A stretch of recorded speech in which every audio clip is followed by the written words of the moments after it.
Hello, I'm Meryl McPhee, Continence Nurse Advisor at Western Health in Melbourne and Coordinator of the National Continence Helpline, which is managed by the Continence Foundation on behalf of the Australian Government. In this video, I will focus on the most common problems clients experience with catheterisation and offer some practical solutions to be given or followed up by health professionals. It is very important to ensure there is a clear and detailed catheter care plan for clients to ensure good ongoing management. The indications for catheter use include short-term following surgery for drainage pre and post-operation, long-term following surgery for retention of urine, for prostate issues and management of bladder problems related to conditions such as stroke, multiple sclerosis and Parkinson's. Intractable incontinence, that is, bladder problems which have not responded well to treatment and therefore cannot be cured. For example, spinal patients who are unable to empty their bladder. Catheterisation might be considered beneficial to enhancing a person's lifestyle or quality of life.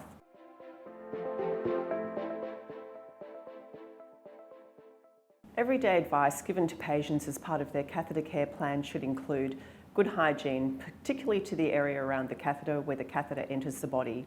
The area should be washed at least twice per day with mild soap and water, and men should wash under the foreskin. Patients should be advised to have a fluid intake of 1.5 to 2 litres per day, which is equivalent to 6 to 8 cups of a variety of fluids, including water. Remember that soups, jellies, and other similar foods should be counted in the fluid intake. Patients should also keep their bowel patterns regular to avoid constipation. Avoid kinks or clamps on the catheter. Empty the drainage bag regularly. Keep a closed system, which I will talk about later in this video. A day bag should remain in place for 7 days and then be discarded. It should only be changed more frequently if stained or smelly due to sedimentation. A night bag attached to the day bag might be washed out with warm soapy water every morning. Use the night bag for 2 weeks, then throw it away. Patients should call the doctor or clinic for assistance if they experience any of the following problems. The indwelling catheter or suprapubic catheter blocks. There is no urine in the bag after 2 to 3 hours. The indwelling catheter or suprapubic catheter falls out. The patient experiences abdominal pain. Urine is suddenly blood-stained if there is bypassing or cloudy urine. Catheters can be indwelling or suprapubic, latex, non-latex, short or long-term, and are available for males, females, and paediatric clients. There are 3 different sizes of balloons: 5 ml for paediatric clients, 5 to 10 ml for routine drainage, and 30 ml for post-operative use. Sterile water is used to fill the balloons, and the amount put in the balloon should not exceed the recommended amount.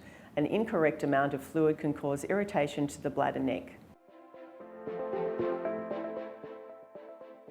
How often a catheter should be changed depends on how the patient reacts to the catheter, and this varies with each individual. It is important that the catheter is not left in for longer than the manufacturer's recommendation for changing and is changed in accordance with the catheter care plan. Regular changing will also reduce problems due to encrustation on the balloon or difficulty in deflating the balloon. Encrustation can be a problem in certain patients.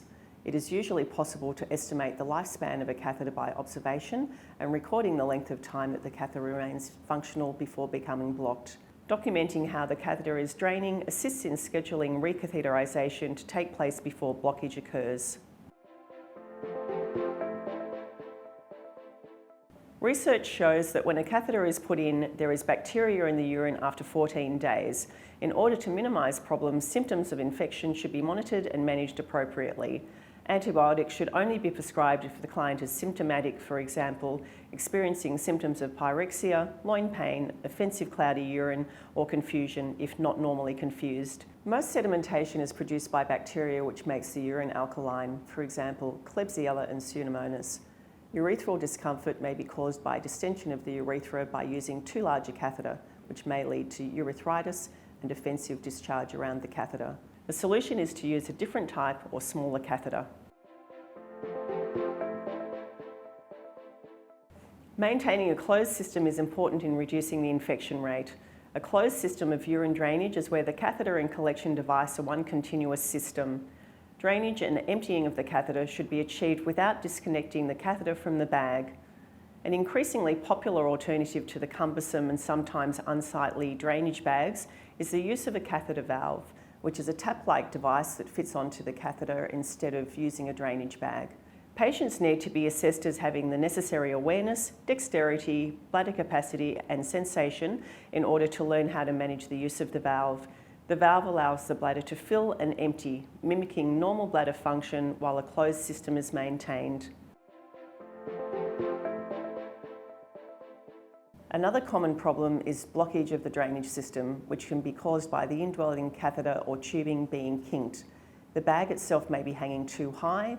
The bag should be below the height of the bladder at all times. If the urine bag is too full, urine will not drain.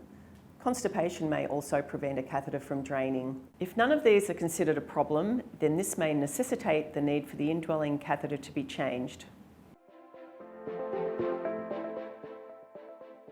Bypassing is leakage around the catheter. This might indicate that the catheter is blocked, or it could be caused by spasm in an unstable or irritable bladder. Constipation, lack of fluid intake, and urinary tract infection should be excluded or treated. If the bypassing is being caused by spasm in an unstable or irritable bladder, then sometimes choosing a smaller catheter with a smaller balloon can overcome the bypassing problem. Replacing the catheter does not necessarily address the underlying cause and may exacerbate the problem.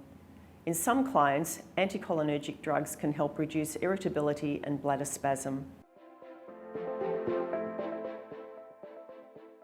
Hematuria is the microscopic presence of blood in the urine and is quite common in the urine of catheterized patients and may be a result of the trauma of the catheter being inserted or from infection. If the bleeding becomes severe, seek medical advice. Macroscopic bleeding, which is the visual presence of blood in the urine, is seen in tubing or bags on occasion. If there is a marked amount of bleeding, then it should be reported and investigated. If the client has a urinary tract infection, it is recommended that the catheter be changed after the client has been taking antibiotics for 2 to 3 days. This will reduce the likelihood of ongoing or recurrent infection. If you need further information on any of the problems mentioned in this video, call the National Continence Helpline on 1800 33 0066. The free helpline is staffed from 8 a.m. to 8 p.m. Monday to Friday by continence nurse advisors who provide advice, resources and referrals to local continence services. The helpline is also able to provide you with information on available funding schemes for patients to purchase catheters.